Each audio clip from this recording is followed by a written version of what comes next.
కూటమి ప్రభుత్వం ఏర్పడిన తరువాత దేవుని గడపలో తొలి మహానాడు అద్భుతంగా విజయవంతమైందని టీడీపీ అధినేత ఏపీ సీఎం చంద్రబాబు అన్నారు. మహానాడు బహిరంగ సభలో ఆయన మాట్లాడుతూ కడప తెలుగుదేశం పార్టీ అడ్డా అని అభివర్ణించారు. ఆ మాటను సాక్షాత్తుగా నిరూపించేందుకే ఇక్కడ మహానాడు నిర్వహించామన్నారు. కార్యకర్తల ఉత్సాహం, అభిమానుల ఆదరణ ఈ మహానాడును సూపర్ హిట్ గా మార్చిందన్నారు. పసుపు జెండా ఈ ప్రాంతంలో మరింత మిన్నెట్టెక్కేలా పార్టీ ప్రయత్నిస్తోందని తెలిపారు. రాష్ట్రంలో శాశ్వత అభివృద్ధి, సంక్షేమమే తమ లక్ష్యమని స్పష్టం చేశారు.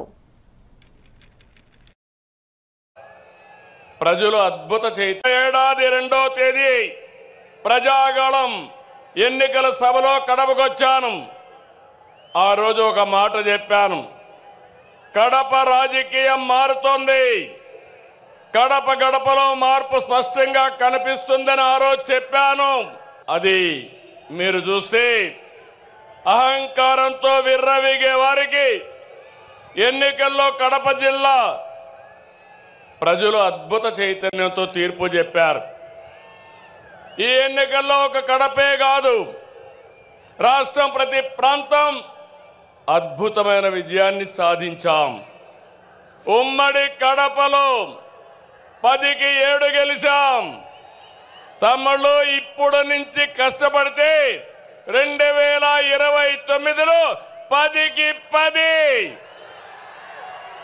సిద్ధమా అని అడుగుతున్నా, మిమ్మల్ని సిద్ధమా తమ్ముళ్ళు అని అడుగుతున్నా, ఆడబిడ్డలు సిద్ధమా అని అడుగుతున్నా. ఈ ఎన్నికల్లో రాయలసీమ ప్రజలు అద్భుతమైన తీర్పిచ్చారు. 52 సీట్లకి 40 సీట్లు కూటమిని గెలిపించారు. ఇందులో టీడీపీ 40 దాకా గెలిపించారు. వైసీపీకి రాయలసీమలో 7 సీట్లు వస్తే తెలుగుదేశం కూటమికి ఒక్క ఉమ్మడి కడప జిల్లాలో 7 సీట్లు గెలిపించారు.